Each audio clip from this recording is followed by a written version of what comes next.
By the year 2000, Jennifer Lopez seems to be on top of the world. She's one of Hollywood's most sought-after leading ladies and one of America's top pop vocalists. But unexpectedly, her success is eclipsed by a brush with the law when a night out with controversial rap star boyfriend Sean Puffy Combs ends in gunfire. I had nothing to do with a shooting that night in a nightclub.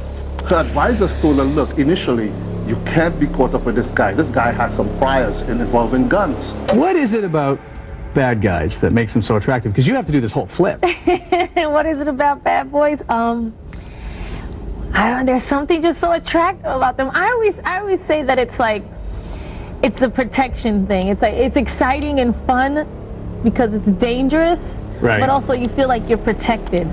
It's like, you know, like with your father, where little girls when they're growing up, they look up to their dad, they feel safe, and there's something about a bad guy that you just feel safe with. I don't know why.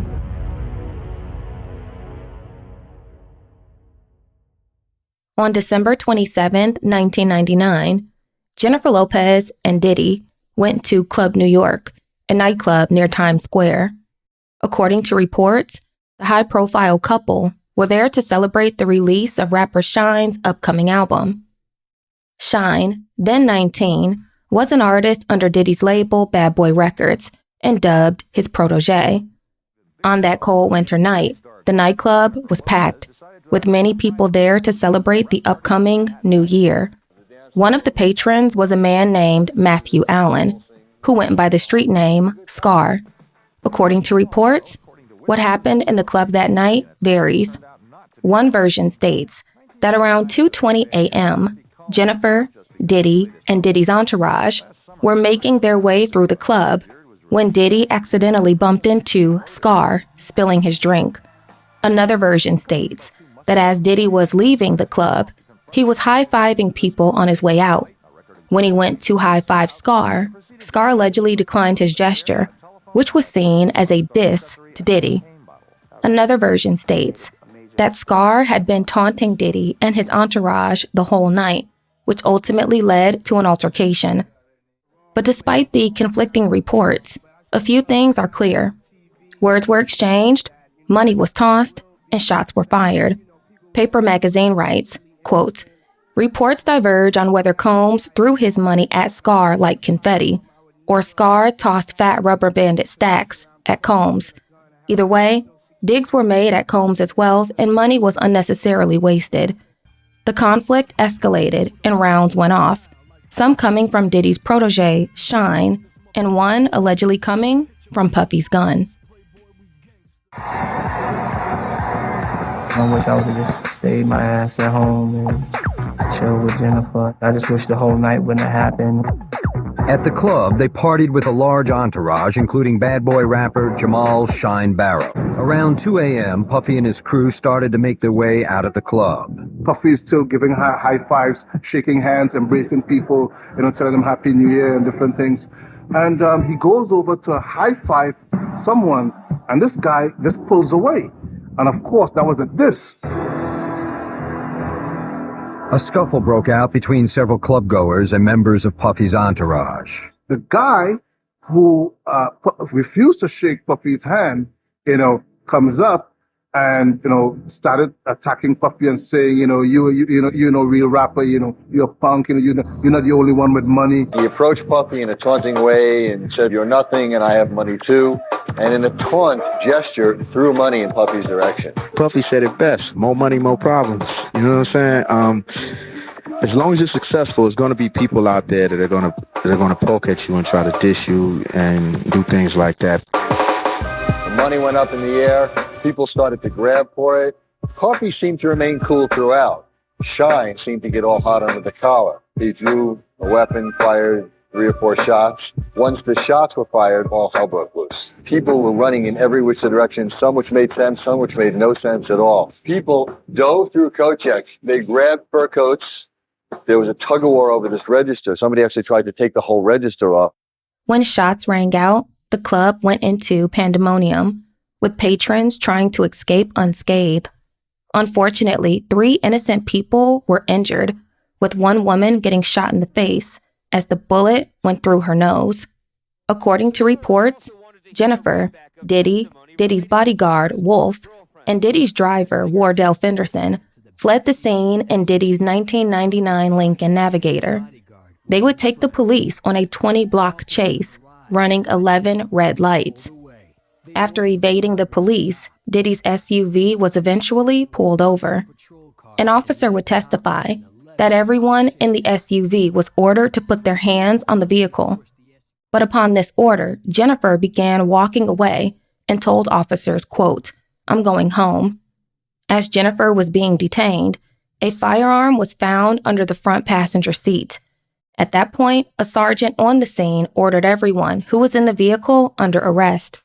According to reports, the officer quoted Jennifer saying, "It's not my gun." Jennifer is looking at all this and she's saying, this is not happening to her. And of course, she was really scared. She was trying to talk to the bodyguards, telling them, trying to get Sean away from this. They fled from the scene, police pursuing, blaring lights, cops and robbers things. And they stopped them, and Jennifer Lopez is taken out of the car and searched and handcuffed and taken to the precinct. The car is owned by Puffy's company. In it, the police find a loaded 9mm gun. She was saying, look, I didn't do anything. Puffy, at the same time, was actually trying to get her out of this, saying that she didn't have a gun. She had no knowledge that a gun was in the place. Upon their arrest, Jennifer and Diddy would be booked on charges of possession of a firearm. According to reports, Jennifer was detained and handcuffed to a bench for over 12 hours, where she sobbed uncontrollably. Eventually, Jennifer would be released and her charges later dropped. Diddy, however, would not be so lucky. In addition to the firearm charge, Diddy would later be charged with bribery when his driver, Wardell Fenderson, told prosecutors that Diddy tried to bribe him to claim ownership of the gun found in Diddy's SUV. Diddy had a bad boy reputation. Prior to this incident, he had several run-ins with the law. Jennifer's involvement with the mogul would negatively impact her career, as her name was now being associated with drugs and violence, something her mother always feared. Jennifer spends 12 hours in custody and is cleared and released. Sean Puffy Combs is charged with criminal gun possession and later for bribery for allegedly offering his driver $50,000 and a diamond ring to say the gun is his. Released on $10,000 bail, Puffy will face up to 15 years in prison if convicted. The tabloids went crazy with it. It was just the bad boy, good girl kind of event they were waiting for. Jennifer stands by her man and issues several statements to the press. She had a statement saying, I was with Puffy all night and he didn't have a gun. She just said, look, I love Sean. I'm going to be with him. And of course, Sean's album at the time was coming out was Forever. She said, I'm going to be with him forever. Several of her advisors who had advised her not to be with Puffy were coming, I told you so. But she really loved him. She stuck with him. She could not be seen at that point of actually departing from him, running away from Puffy at this time. Puffy pleads his innocence and claims Jennifer had no involvement at all. I had nothing to do with a shooting that night in a nightclub. Absolutely nothing to do with the shooting that night in the nightclub, nor did Jennifer. We went there together by ourselves to have a good time in a limousine. And yes, she is doing well. And I wish that the incident that we were not any place that an incident like that happened, but we have nothing to do with that incident. Miss Lopez was dismissed is because if you or I went into a car and sat in the back seat and a gun was found in the front, our cases would be dismissed. The tabloids kicked into overdrive. There were guns. There was a shooting. There was a car chase. And Jennifer Lopez was prominently part of this picture. And she suddenly looked like a gangsta. Despite the backlash and negative press Jennifer received for being associated with Diddy, she would seemingly stand by her man as the two continued to date. Diddy played an intricate role in the launch of Jennifer's singing career, and she wasn't ready to part ways with him just yet. In February of 2000, Jennifer would make headlines again when she arrived at the Grammys in a very revealing dress. The New York Post writes, quote, "Normally, before a big award show, female actresses or musicians meet with their stylist multiple times to choose a gown and make sure it's perfectly tailored. Because Lopez was shooting the movie The Wedding Planner, she had no time for a dress fitting. She only met with her then stylist on the day of the Grammys, and by that time, other artists and their stylist had snatched up many of the available gowns. Usually, if you come to a fitting of mine, there's like tons of dresses and tons of shoes. But on this day, we really had a choice between two dresses. One was kind of like a white dress, and the other one was the Versace dress, says Lopez. I put on the green dress, and Benny Medina goes, That's it. Don't even talk about it. That's the dress. And of course, my stylist is mortified. She's like, no, it's been worn before. She has admitted that she didn't realize what a huge deal the look was until she hit the red carpet at the Staples Center in Los Angeles and overshadowed the likes of Whitney Houston, Christina Aguilera, and Britney Spears, all of whom were much bigger stars than Lopez at the time. All of a sudden, you start hearing a little murmur. I'm thinking it has to be somebody famous behind us. The flashes started going off like crazy. I was like, what the hell is going on? I had no idea it was about the dress. February 23rd, 2000, Grammy night in Hollywood. Although she's still reeling from the negative attention brought on by her recent arrest in New York, with the media spotlight at its brightest, Jennifer Lopez turns it up a notch. When she appears as a presenter on the Grammy stage, Jennifer's Versace dress gives new meaning to the phrase, causing a stir. People are still talking about it. It's almost as if the dress is a celebrity as well as Jennifer. The dress took on a life of its own. It revealed as much of her as it, covered up. Well, Jennifer, this is the first time in 5 or 6 years that I'm sure that nobody is looking at me. It was amazing that Carlos Santana breaks the record, wins the most Grammys anybody has ever won in 1 year. And what was in the paper the next day, every newspaper in the country, was a picture of Jennifer Lopez's dress. In the days that follow, some accuse Jennifer of dressing outrageously to draw attention away from the specter of Puffy's arrest. But Jennifer insists all the fuss is a bit of a surprise. I didn't realize how big it was till the next couple of days. And they were like, it was all over the paper and it was a huge big deal. And I was like, wow, who knew? I don't know what it is that she saw when she looked in the mirror when she put that dress on and then said, oh, I didn't realize it was going to cause such a stir. I think she knew exactly what stir it was going to cause. When Puffy showed up at the 2000 Grammys with Jennifer Lopez on his arm in a Versace dress that defied the laws of physics, he was the envy of men everywhere. I don't really know how long it took her to get into the dress because I was getting dressed in the other room. But I know it only took me a second to get out of it.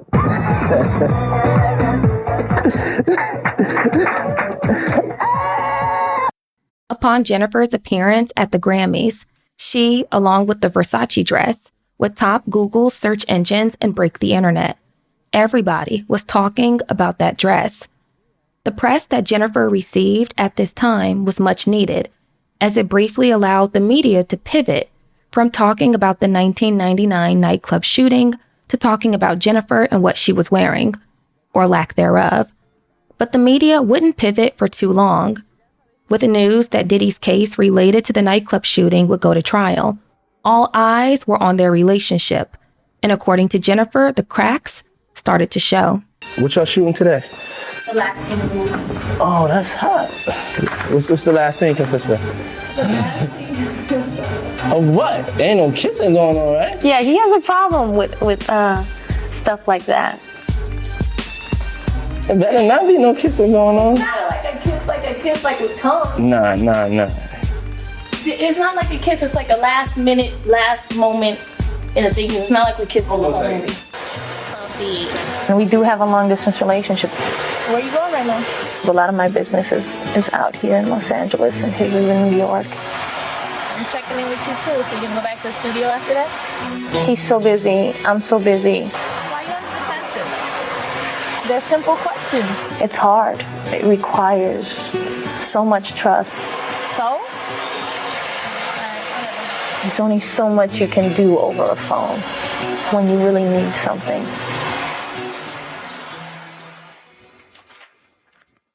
Let's talk a little bit about personal life. Okay. Relationship with Sean Puffy Combs, a lot of headlines in the last year because of an incident with a shooting at a club. Do you think the press handled that incident well, fairly? I think as with anything when it comes to celebrities, things get a little blown out of proportion. So you don't think that the stories were accurate? Oh, I know that a lot of times they were. Does it bother you? It's something you have to learn to deal with when you're in this business. One of the things I saw after the incident were I saw a lot of stories that came out, and I know you probably saw these too, that said, poor Jennifer. She is such a nice girl. How'd she get involved with him? How'd you feel about those stories? I know you read some of them. You can't focus on things like that because people, they have a different perception of who you are than who you actually are. You know what I mean? And that goes for me, that goes for Sean, that goes for anybody in the public eye. Nobody knows who you really are. You know what I mean? That's just how it is. They only have a two-dimensional and what they're fed by the media. So, they can paint any picture they want of you. It really doesn't matter. You learn anything from the experience? I haven't, but, it's still kind of pending in a way. So it's kind of weird. I just haven't let myself go so much to the learning part of it yet. I feel like I'm still going through it. You have 2 movies coming out in the not too distant future, a new album coming out. When are you going to take a break? Not yet. I think, when I decide to settle down and get married, I'll stop and I'll have, some kids and then I'll stop. For the next couple of years. You don't give an interviewer a line like that and expect me not to follow up on it. When you settle down and have kids, is that something you're planning? That's something I would love. I'm from a very close-knit family, Puerto Rican family from the Bronx. So but there's no plans I don't know about or anything like that. No, there's no plans. I'm not getting married anytime soon. Because I figured you'd come here and probably share it with me first, right? Of course. That's what I figured. Even early in the morning, I might get you to say something you didn't expect to say. I know. I'll be like, oh yeah, that's right. I forgot I'm engaged. No. By the spring of 2000, Jennifer was back in the studio recording her second studio album. Like the first, Tommy Mottola brought in some of the best writers, producers, and talent to assist, many of whom had worked with Jennifer on her first album. Tommy would also enlist the talent of Christina Milian, who would go on to write and demo Jennifer's hit single, Play. In recent years, Jennifer has come under fire after she was accused of, quote-unquote, stealing from Christina Milian, due to the fact that Jennifer left Christina's vocals on the final version of the song.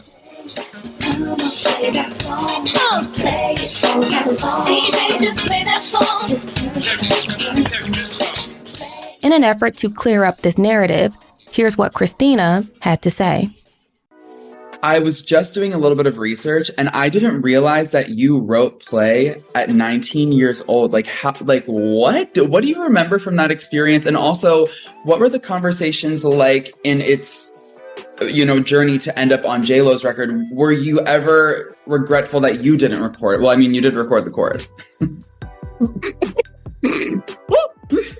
Pick that up. So, let me tell you how this all happened. And it's kind of it's actually a really fun story. So I go to the studio, I record the song. A month later, the producers tell me, Tommy Mottola's coming in and he's going to listen to some music. The guy comes in, he hears Play, loves it. And he's like, I want this as her single.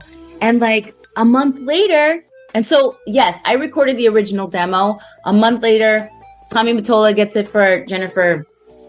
And next thing I know, she's going to New York. She's in New York. She's recording the song. I came in to help rewrite some of the stuff. And yes, I sing backgrounds on it. It's no different than Michael Jackson having background singers on songs or Britney Spears. This is what music is made of. You want a blend of voices. It makes songs better to me. So it's funny when people kind of talk about this being a thing about Jennifer, me singing on the song with Jennifer.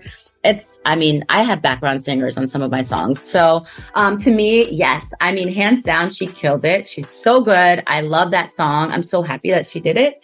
And, I can't believe at 19 years old, I wrote a song for J-Lo. Thank you for sharing that story because I was always so curious just how you felt about that because that is something that comes up on Twitter and social media. Often it's give Christina that feature credit, but it's interesting to hear your thoughts about it and how you were ultimately happy that it ended up with J-Lo.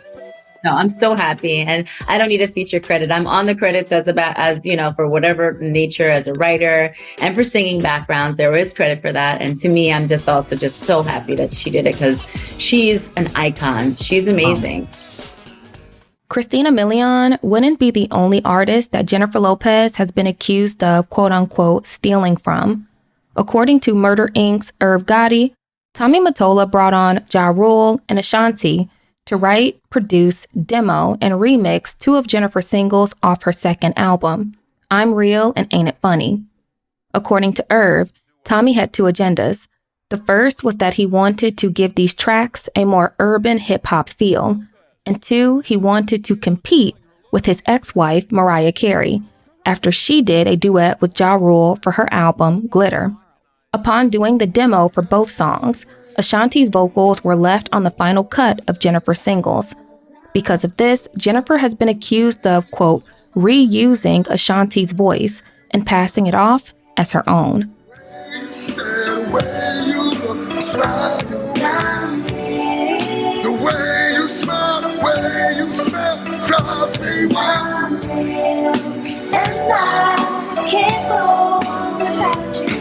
It's important to note that, like Christina, Ashanti has gone on the record to clear up this narrative. That J-Lo record really brought in some checks, huh? That was a really nice thing to be a part of. Like, and it continually, it's the gift that keeps on giving, right? I gotta imagine. I'm sure. And that's what I have to say for new artists and anyone coming up. Please write as much as you can, get as much % of the record as you can, because when you have a classic, timeless hit record, it is the gift that continues to give forever.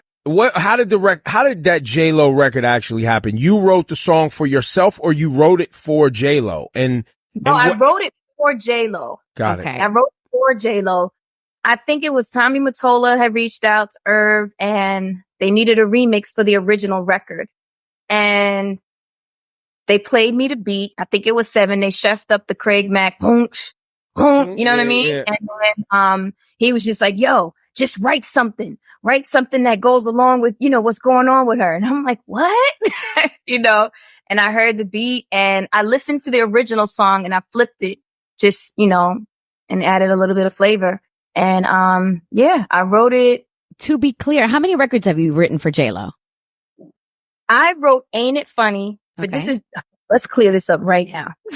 So I demoed I'm Real and Ain't It Funny for J-Lo. Okay. They left my vocals on both of the records. Now, those things aren't uncommon, because, people want different textures and backgrounds, they want leave these backgrounds, etc. Yeah, you know what I mean? They just want to make it, extra saucy. With Jennifer busy in the studio preparing for her second album, her relationship with Diddy continued to be heavily scrutinized in the press. But despite the chatter, Jennifer and Diddy continued to demonstrate a relationship of grand gestures, with Diddy throwing Jennifer an extravagant birthday party in the summer of 2000. On July 24th, Combs invites Lopez to dinner and serves up something special.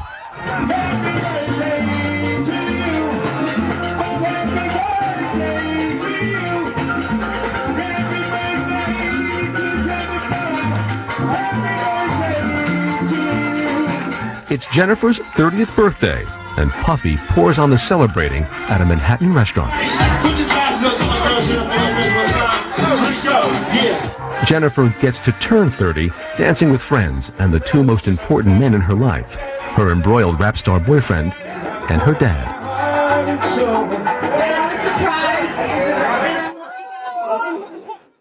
Doing everything. Working hard. And recently celebrating a birthday as well. Yes. Yeah. Mm-hmm. I heard about the surprise party. It was a total surprise. In fact, there's a picture here in I haven't seen it. Can I see? People magazine. Yeah, there he is. Puffy, taking he threw the party. Now, how in the world did he surprise you about? I think he just did it in a day and a half, really quickly, because I would have found out otherwise. And where did you think you were going? Just to dinner, So just let's just go out to dinner, have a quiet time. We're always around a lot of people. I'm like, okay. So we go out to dinner. And then after that, he's like, there's this girl's birthday who's also today. And I'm like, oh, yeah? And he's like, yeah. He goes, maybe we should just stop by, have a drink, something. I'm like, okay. And then at the end of the dinner, he goes, you know what? Maybe we should just go home. I'm like, no, trying to be the good person. No, okay, let's go. And we walk in. To your own place. Yeah, no, we drive up and there's all these balloons outside. And I think to myself, this girl's having a really big party, you know? And I walk out. I walk in and everybody else surprised. And I'm like, I'm not this girl. What? These dummies? What are they doing right now? And then I see my father and my friends and I just start crying. I was like, oh my God. I'd never been surprised in my whole life. It was a first. So it was really, really special to me. Oh, that's great. Some people can't handle that, you know. No, I started crying. It's very emotional when you see everybody standing there and it's a big surprise. Incidentally, you know, we had Puffy here. I know. We had a lot of fun with him. He was a great guy. But what do you call him? Sean. Sean? Yeah, that's his name. I know, but not Daddy, Puffy, Puff Daddy. Not Daddy. I only have one Daddy. How'd you meet Puffy anyway? Did he pursue you or? Yeah, a little bit. Yeah? We had done a video together a long time ago. He asked me to be in a video of his, and I really liked his music at that time. I was doing this movie called Out of Sight.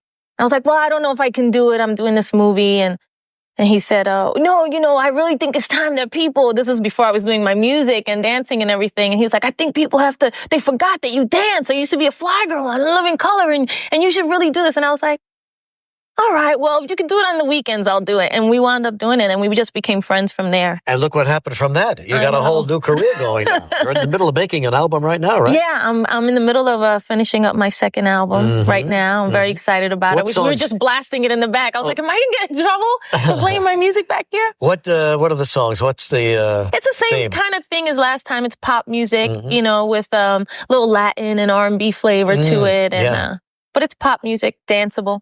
Publicly, Jennifer and Diddy appeared to have a committed, solid relationship. Behind the scenes, however, their love affair was anything but. According to multiple sources, Diddy was unfaithful throughout their entire relationship. His former bodyguard, Gene Deal, would go on and give several interviews discussing Jennifer and Diddy's relationship and what he claims he witnessed in the years that they were together.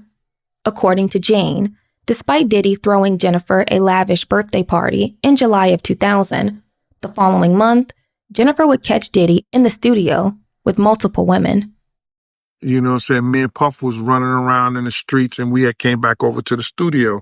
So she met us over in the studio and she said to me, yo, Gene, why is all these little hood rap, you know, nasty, trashy ass bitches up in the studio like that? I said to her, Ms. Lopez, they was here when we got here, you know. She said, yeah, but they wouldn't be here. You know how Puff is. They wouldn't be here unless, you know, he wanted them to be up here. And I didn't say anything to her. So Puff told me, say, yo, Gene, take her home. You know what I'm saying? Because we were going out and she had to get dressed because she had came back from her function. So as I was taking Jennifer home, she was telling me, like, yo, Gene, you know, whoever look out for me, I look out for them. You know what I'm saying? What's going on with those little, you know, tramps up in the thing? So I said, Ms. Lopez, you know, I'm not at liberty to tell you anything about Mr. Combs. I can't do that. And she said, yo, Gene, whoever look out for me, I look out for them. You know, I said, well, I don't know anything I could tell you, Ms. Lopez, that could help you. You know what I'm saying? So she got dressed.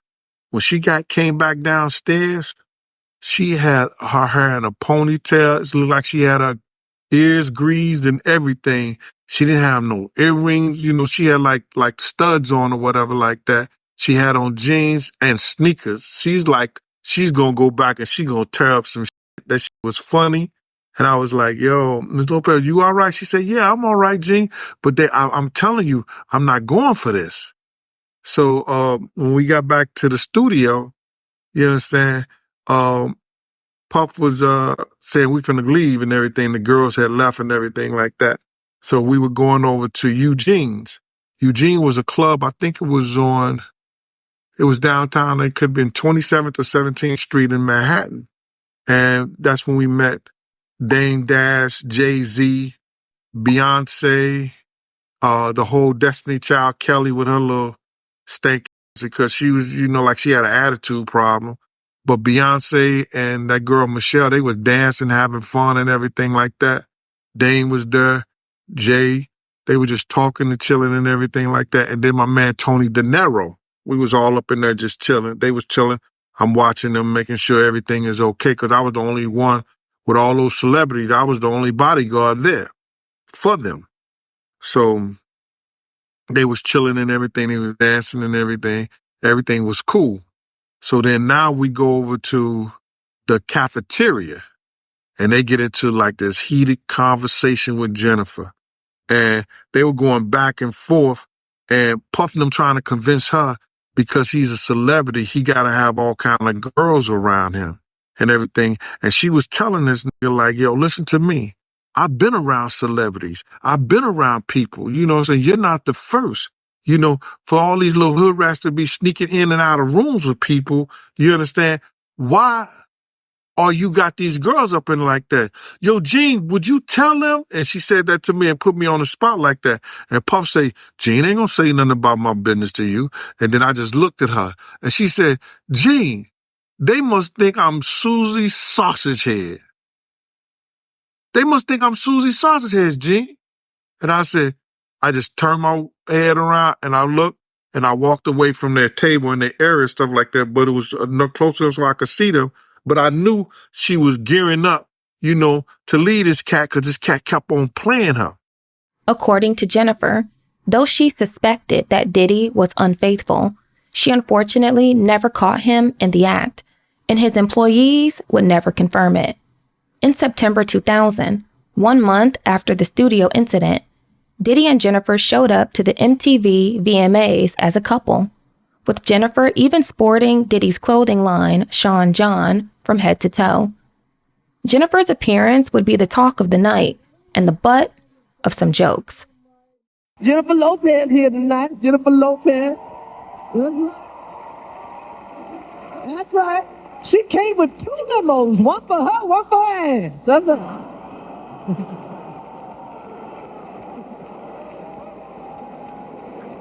Jennifer, what you ask, girl? You don't think your ass enough. I see Jennifer on TV thanking her mama, her dad, and the actors coach. Thank your ass, girl. Thank your ass. That's right, for the ass so solo. And the winner is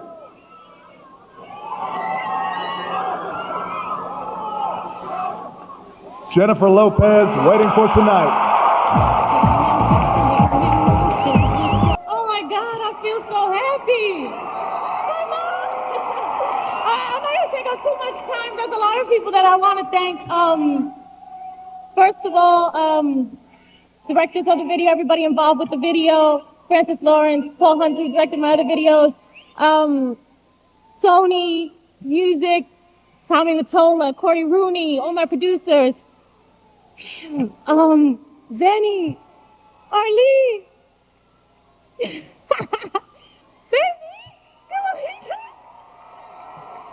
yeah, thank you.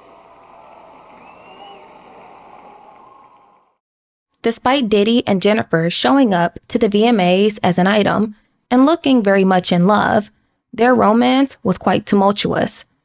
The following month, on October 12, 2000, Diddy and Jennifer's relationship would be tested yet again when the couple attended Matt Damon's 30th birthday party, thrown by best friend Ben Affleck. According to Diddy's former bodyguard, it would be an interesting night for the mogul. It was Ben Affleck, Matthew Damon, Jada Pinkett, and Will Smith. So it was down, I think, 56th or 57th Street, somewhere right there. So they had got a little space in there where they were just having, you know, they were chilling and everything like that. They were having drinks and all that, and they were celebrating his birthday. So now we sitting up in there, and they it seemed like they was talking at each other instead of talking.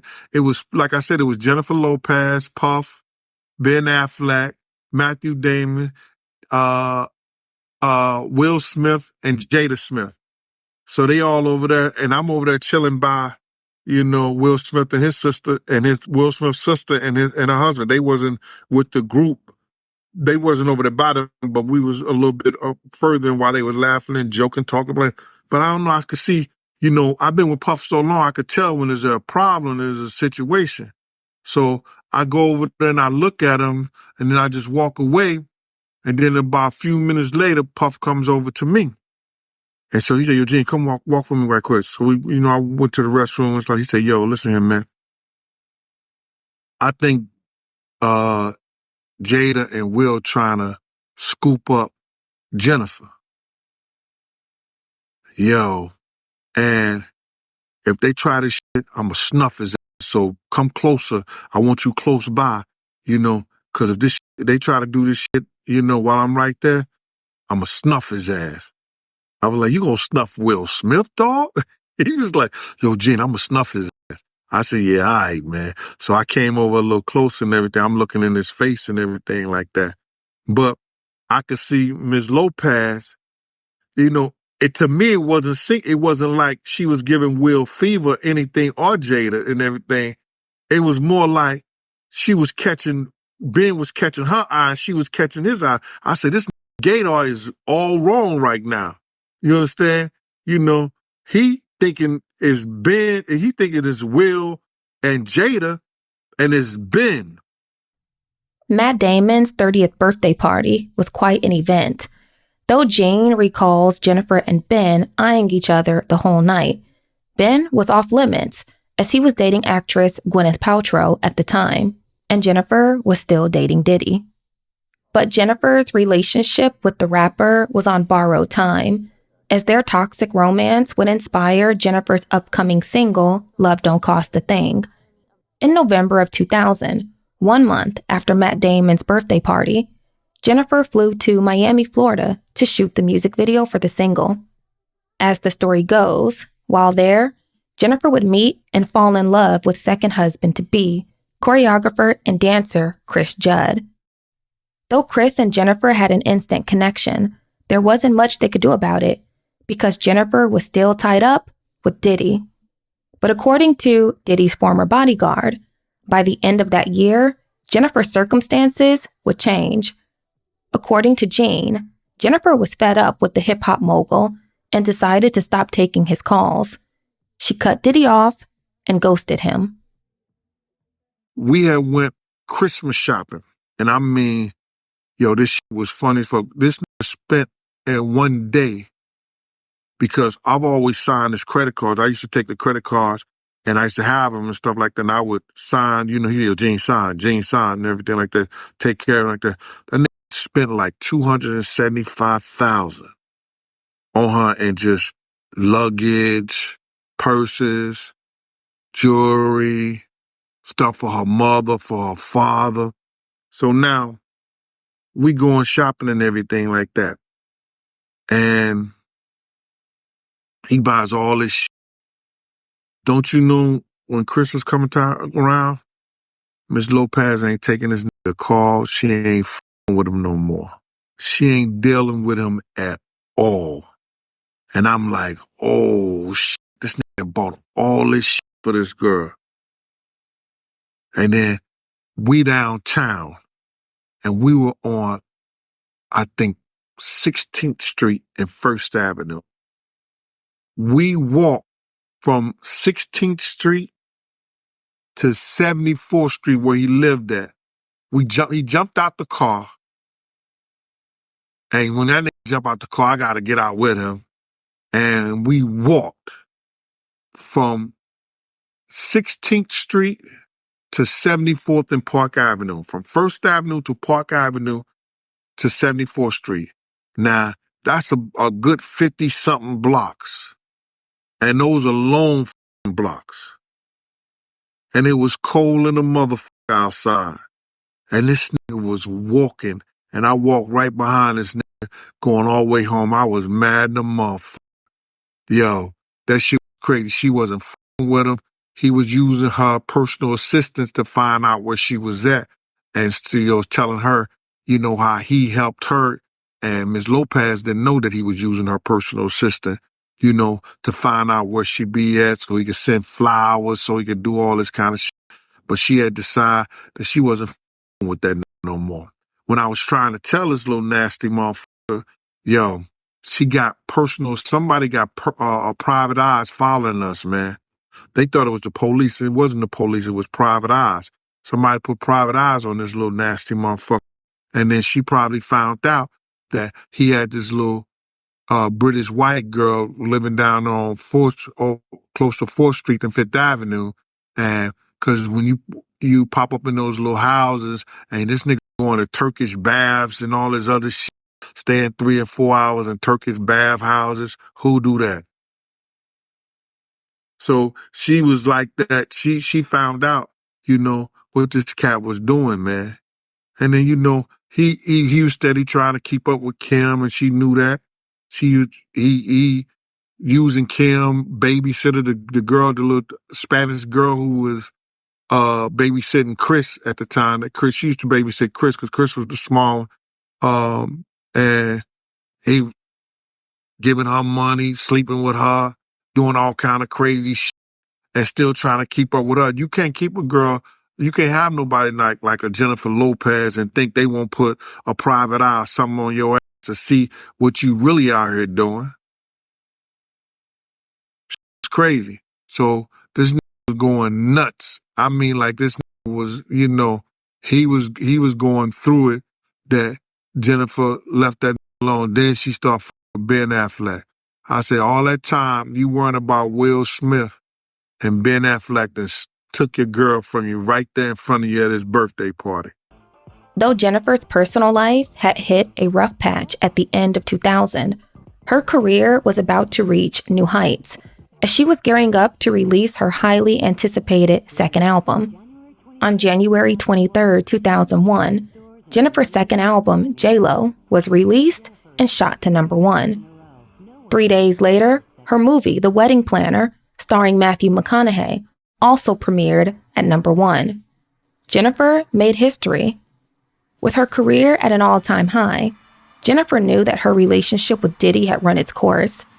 After months of speculation that the two had split, Diddy finally confirmed on Valentine's Day of 2001 that he and Jennifer Lopez had officially parted ways.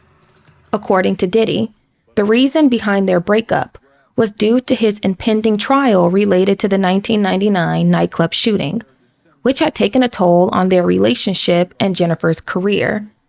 Diddy's spokeswoman would release the following statement, quote, Mr. Combs confirmed that he and his love, Jennifer Lopez, have in fact broken up. Mr. Combs is confirming this today, as he wanted to put all the rumors surrounding their relationship to rest. At this difficult time, we ask that you respect his privacy. Jennifer Lopez and Hip Hop Mogul Sean Puffy Combs have split. Couple of whirlwind days here in Toronto. Lopez is in Australia tonight, continuing to promote her new album, J-Lo. The rumors of a breakup have been circulating for weeks now, and today, Combs' publicist confirmed the split, saying that Combs is devastated and heartbroken, that he has never loved anybody as much as Lopez. The publicist says the two will remain friends. The couple has spent a lot of time apart recently, with Lopez on her promotional blitz and Combs on trial in New York on weapons and bribery charges. They were spotted together recently in the Big Apple, apparently in a failed bid to work things out. Combs is asking for privacy. Lopez did not comment publicly today. Let me ask you what you got against me. Is it my girl or is it the Bentley? The staggering pressure of the trial brought Puffy and Jennifer's relationship to a breaking point. I was feeling like, due to my problems, it was starting to hurt her. I think she was agreeing. I think her management was agreeing. I think her family was agreeing. Best thing is try to let her do her thing. She's going a separate way, and this is a time when I ain't wanted her to go a separate way, and it's like I'm meeting her. It's like a tragedy that it ain't work out. She's somebody that I'll always love, no matter if she's married with 20 children. I'll always love her. When Diddy's publicist made this announcement, the media and public were shocked because Jennifer and Diddy were seen as a power couple. A few weeks after the announcement, Diddy would make headlines again when on March 16, 2001, he was found not guilty on all charges related to the 1999 nightclub shooting. 2 weeks later, Jennifer and Diddy would be trending yet again upon Jennifer showing up to the Oscars with a new man on her arm, choreographer Chris Judd. It had only been a month since Jennifer and Puffy had split, so the media was quite perplexed to see that Jennifer had moved on so quickly. When Diddy announced that he and Jennifer had gone their separate ways, he was seen as an honorable man for sacrificing his love for the betterment of her career. Diddy played a huge role in Jennifer's singing career, and many credited him for the success she had. When Jennifer arrived at the Oscars with Chris, some felt like this was a huge betrayal towards Diddy and a sign of disrespect. After the Oscars, Jennifer, Chris, and Diddy would run into each other at the Vanity Fair after party. Their run-in became a hot topic for the tabloids, and everyone weighed in, including Diddy. That all came to a head just 4 days ago when he and Jennifer and her boyfriend met up at a party in Los Angeles. You saw her at the Oscars. Did you go to that party to say hi to her? Yeah, I mean, I saw her at the party. She looked beautiful. She did look good. Yeah, she looked incredible. Less than 2 months after their headline-grabbing split, Puff Daddy and Jennifer Lopez crossed paths under the glaring lights of Hollywood's biggest night. The scene? The flashbulb frenzy that is the post-Oscars Vanity Fair bash. Only this time, Jennifer had a new man on her arm, boyfriend Chris Judd. I spoke to her, and she was very happy. Obviously, you had spoken to her, and she called you after the acquittal. I know you're still friends with Sean. Did you talk to him after?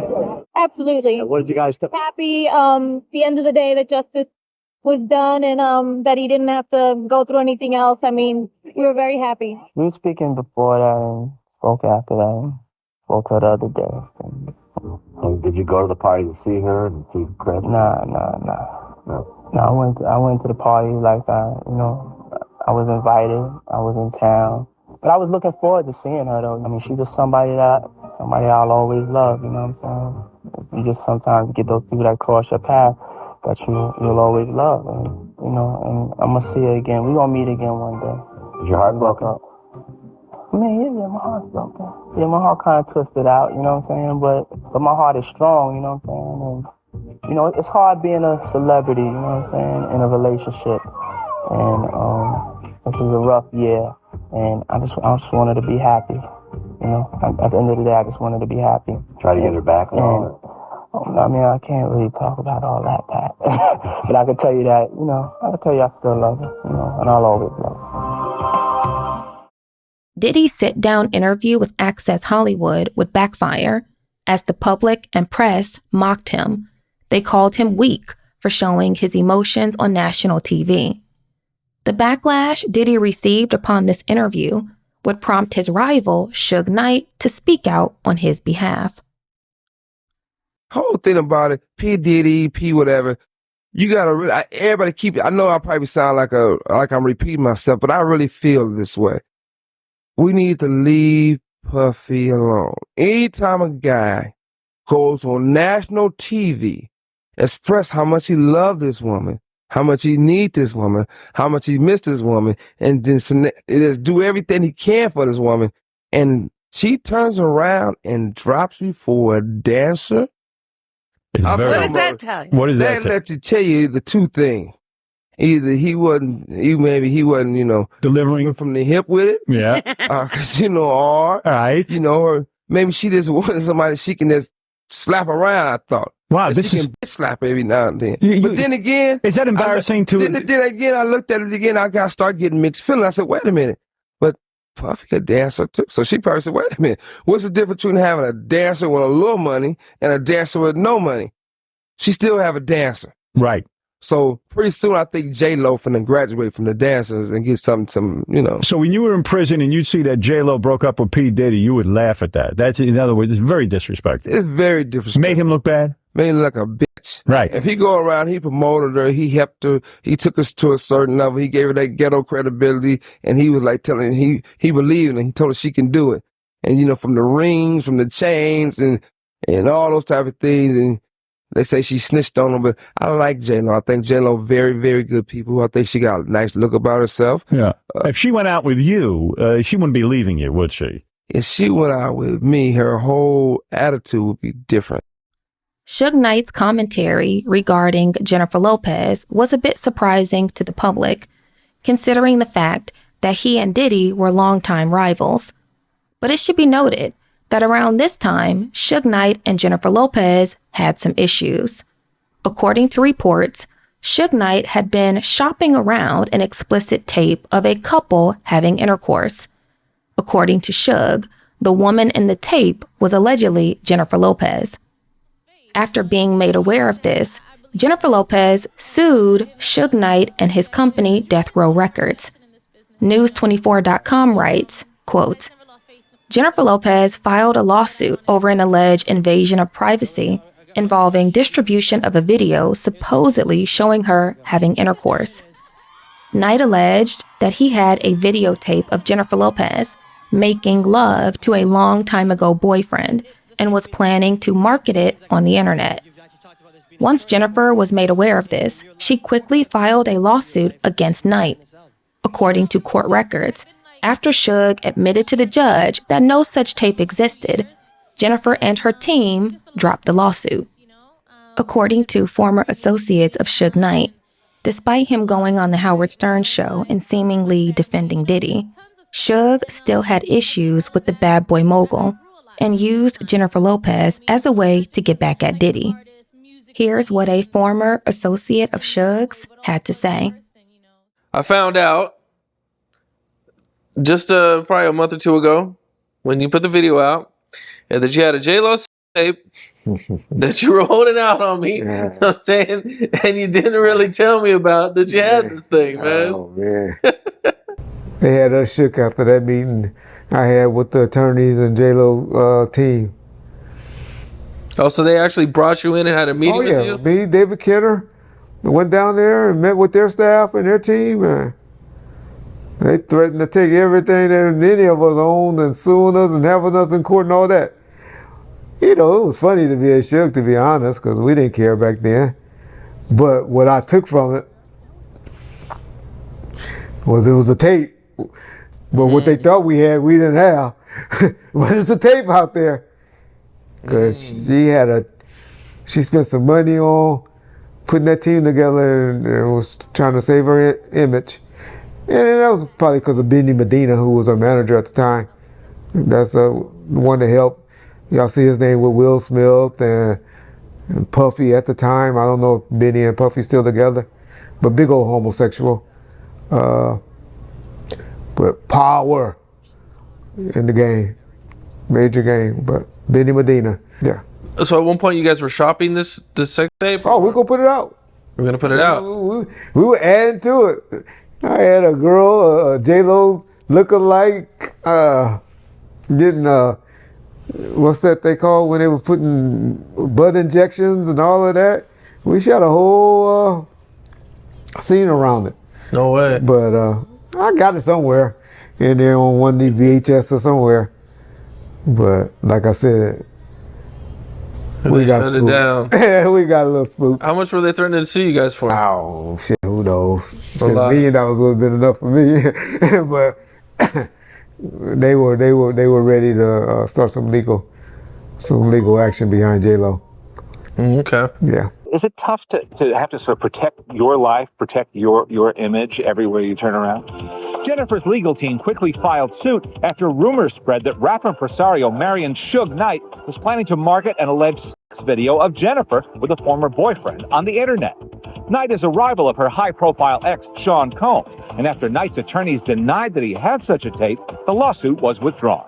This is why they made lawyers, so you don't have to get involved with this stuff and just get rid of it, and then that's it. Jennifer's issues with Suge Knight and his team wouldn't be the only scandal she had in 2001. Upon releasing the I'm Real remix with rapper Ja Rule, Jennifer would come under serious fire when she used the N-word in the song. And I can't go on without you.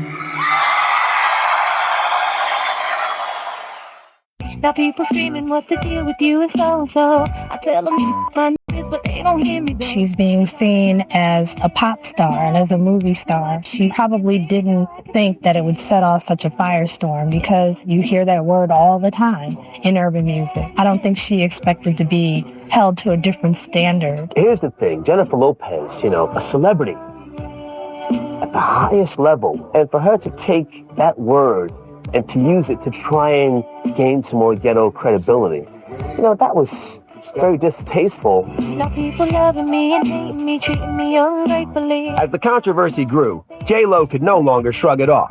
She hit the airwaves on July 13th, 2001 to explain herself on NBC's Today Show. The song I'm Real contains a word in the remix, and I understand it's going to be on the CD soon, the N-word, pardon me for saying it. You've upset an awful lot of people. Tell me what your thoughts are on that. For anyone to think or suggest or say that I'm racist is really absurd and hurtful to me. The use of the word in the song, which was actually written by Ja Rule, was never meant to be hurtful in any way. In spite of the controversy, fans love the J-Lo and Ja Rule chemistry. I'm Real hit number 1. Come on, the way you walk. And got high decibel applause when the duo performed it live at the 2001 MTV Video Music Awards.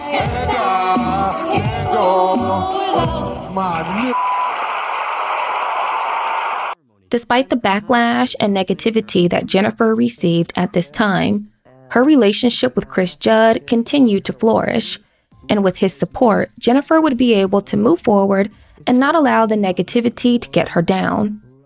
After getting engaged that summer, Jennifer and her beau of 6 months would tie the knot on September 29th, 2001, in a lavish ceremony.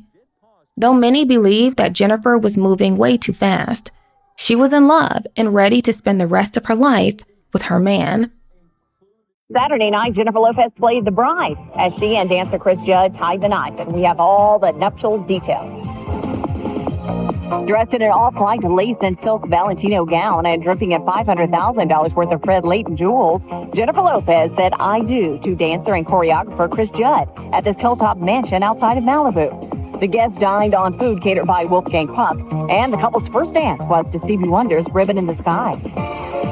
The newlyweds, who met less than a year ago, held a high-profile engagement party in August at the trendy Hollywood eatery Morton's.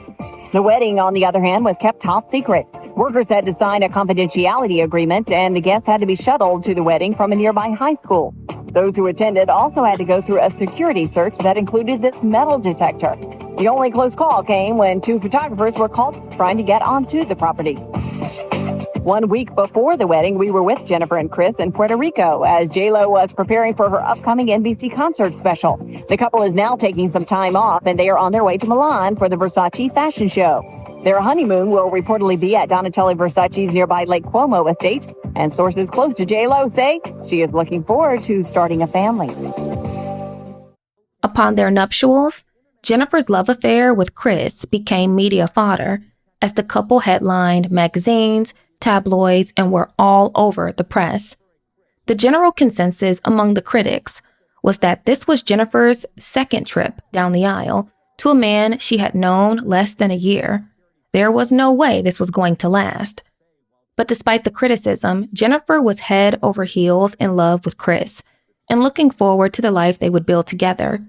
According to Jennifer, after having endured a tumultuous relationship with Diddy, filled with insecurities and infidelity, she wanted nothing more than stability and peace in her love life. And Chris offered her that. He was kind, gentle, loving, and put her on a pedestal, the complete opposite of Diddy. In a 2003 interview with Vibe magazine, here's what Jennifer had to say about her time with Diddy. Quote, "It was the first time I was with someone who wasn't faithful. I was in this relationship with Puff, where I was totally crying, crazy, and going nuts. It really took my whole life in a tailspin. I never caught him cheating, but I just knew. He'd say he was going to a club for a couple of hours and then never come back that night." 1 month after Jennifer's wedding, Diddy did an interview where he discussed and reflected on his relationship with Jennifer. Contrary to initially claiming that he sacrificed their relationship and his love for her in an effort to save her image and career, Diddy now sang a different tune. According to Diddy, he couldn't move forward with Jennifer because he was still in love with Kim. Diddy and Kim would reconcile in September, October of 2001. As he puts it, Kim was the love of his life, and his relationship with Jennifer should have never happened. In a 2006 joint interview with Essence magazine, here's what Kim had to say regarding Diddy and Jennifer. Quote, "He just got caught up in the hype, and my man is Mr. Hype. That relationship wasn't real. The world just saw the bright lights and the camera, but I knew what was really going on. He was still in love with me. No one knows that part. He was calling me 50, 60 times a day. Sometimes I wouldn't even talk to him because I was so angry." End quote. In the same interview, Diddy added, quote, "I wasn't trying to hurt her, but with the cameras and everything, it was probably the worst relationship for me to get into.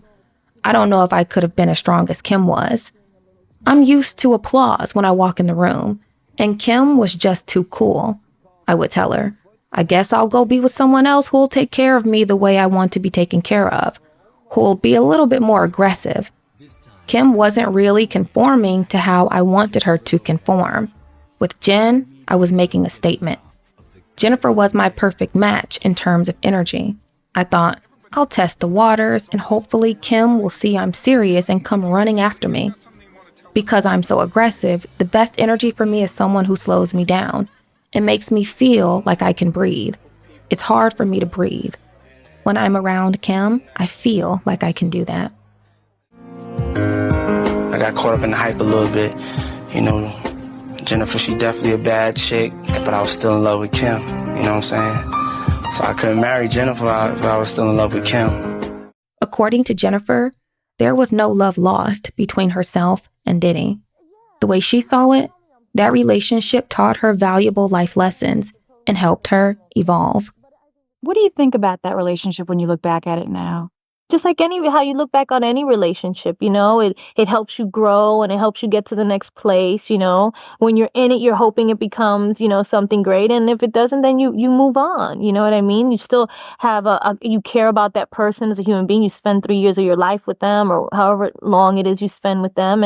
But again, something that I feel in my life that happened for a reason and to make me stronger and to let me know that I can get through anything. It doesn't matter what it is, that God is with me and that everything's going to be okay. And so long as I live my life in the right way, it doesn't matter how things are spun or what people say or what they think it is. So long as that I know I've done the right thing, that everything's going to be okay.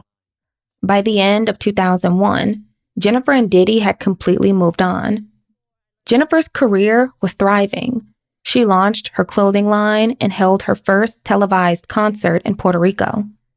Jennifer was building a brand, the J.Lo brand, which would later turn into a multi-million-dollar empire. Jennifer was on top of the world. Her career was at an all-time high, and she was married to the love of her life. But then Jennifer would sign on to star alongside Ben Affleck in the movie Gigli. And as the story goes, this would be the beginning of the end for Chris and Jen. He was smitten with her immediately, so I think it's as close as love at first sight as you can get. It may have been love for Affleck, but a hurdle still remained in the form of Chris Judd. Mild flirtation between the two, including flowers sent by Affleck, was in evidence at the opening of J.Lo's new restaurant, Madre, on April 15, 2002. Shortly after the opening, she filed for divorce. J.Lo's marriage had lasted 108 days. Poor Chris Judd. He's just a simple guy from Florida, you know, and she doesn't want to be with a simple guy from Florida. I think she needs a fellow superstar.